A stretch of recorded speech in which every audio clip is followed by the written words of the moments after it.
নমস্কাৰ মই Hemanta Kashyap astro live অসমৰ অক্টোবৰ মাহৰ মাহেকীয়া ৰাশিফললৈ আপোনালোক সকলোকে স্বাগতম জনালোঁ।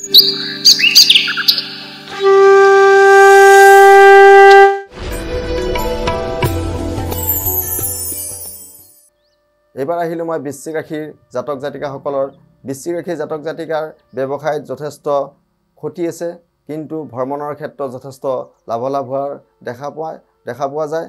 পত্নী কন্যাৰ অসুস্থতা থাকিব, গৃহৰ বিবাদ আহিব পাৰে, ভয় কিবা শংকা থাকিব পাৰে, ভ্ৰমণৰ দ্বাৰা কষ্ট আহিব পাৰে, সামাজিক মানহানি হ'ব পাৰে। ভ্ৰমণৰ কিন্তু এই মাহত আপোনাৰ যথেষ্ট প্ৰবল যোগো আছে। অযথা কিছুমান অদৰকাৰী চিন্তা আপোনাৰ এই মাহত আহিব পাৰে।